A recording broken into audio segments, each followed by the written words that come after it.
Hey, Buff Nation, voice of the Bus, Mark Johnson here, looking ahead to 2022. Just about 2.5 weeks away before we get the season underway. Had a scrimmage over the weekend. Tight ends coach, passing games coordinator, Clay Patterson joining us. All right, let's get your grade and your guys over the weekend. How'd you feel about Saturday? Man, I was very excited about this young group, and it's every day is a challenge for us. There's new things, but Brady leads the way every day, and he had a great scrimmage on Saturday. He does a lot of things for us in the pass game and the run game, and he sets a great example. But there were some really good things. We had some big catches and ran with the ball after we caught it, and we're progressing in the run game, and we're growing up every day, and that's key for us in that group. Having a guy like Brady, I was going to ask you about that. That's got to be a nice security blanket for you to have. A guy that's been there, done it, he's seen it, he knows it all. He can kind of set the tone for you guys, for those young fellas. Absolutely. He's a professional right now. I mean, that's the way he carries himself every day. He's absolutely a joy to coach every day. He has a great positive attitude, and he makes those guys around him better just by leading by example, teaching them the right way. But he's a very explosive athlete, and to see him progress in the pass game has been really fun. I've challenged him in the run game, and he's taken all that, and he wants to be a complete player, and I think he can be. And I think a lot of people are going to be surprised at the product he puts on the field this fall, and these other guys come up and they keep coming. We're going to be a fun group to watch. When I'm standing out here practice, Eric Olson, Austin Smith both have flashed at different times. Talk about those two guys. Yeah, I mean, Austin and Eric are they're very different players. One's a bigger kid, one's a more athletic, pass-catching receiver. I think the biggest thing for them is to get them to go, and to pull the trigger. And we put a lot on these guys' plates from where they line up to different positions. And, my biggest thing to them is I just want them to go play and have fun and be aggressive, because they are aggressive kids. And I'm just trying to give them the tools to do that. And we talk all the time about great white sharks. And a great white shark is the most intimidating animal in the ocean, right? But if a great white shark doesn't have teeth, is it really that scary? No, and our details are our teeth, right? And right now we're just swimming in there without our teeth sometimes. And once we get our teeth, I think it'll be better. But they're fun to coach, and those kids, it's great because we'll leave the practice field and we'll go have therapy in the creek. We just go sit there, and I try to let them be kids and to help them decompress a little bit. But we don't talk about age anymore in that room, and we talk about guys just understanding. We just want them to be the best they can be.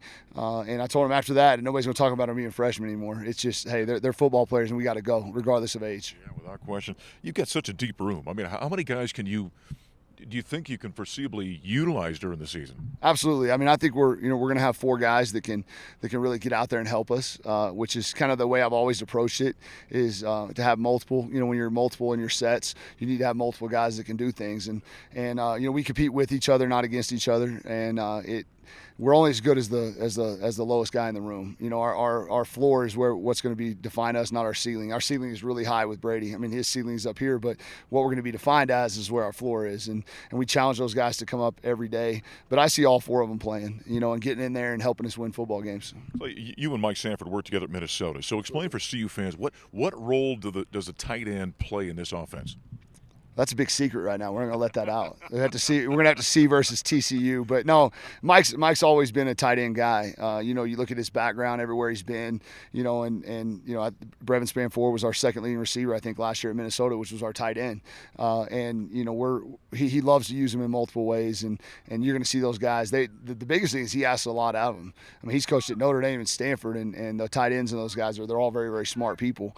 And we have a smart room. We have a 3.75 GPA, and we ask them to do a lot on the football field, but it's going to be fun. I think everybody's going to enjoy what they see, and it's going to be different. And lastly, explain for fans watching right now that you're the passing game coordinator as well. How does that kind of fit in, and what kind of duties does that entail? Yeah, it's actually very interesting because I spent as a passing game coordinator, you're involved with the pass part of it, but you also, as a tight end coach, you have to spend a lot of time with the O-line coach, and to make sure the run game's where it needs to be, and then we're in protections, and but it really has to do with myself and Phil McGagan and Mike, sitting in a room and what's best for our kids, and a lot of those things come in on game day. Sitting next to Mike in the booth and helping him and giving him what he needs from a coverage to the whole thing. But it's been a fun deal, man. I work with great people. Him and Phil are as good as they come, and I think we're a really good team together, and we do it together. But those things really just come in on game day. The coordinator stuff, it's more just me and Mike in the booth and getting this thing where we need it to be and putting our kids in the best situation to be successful.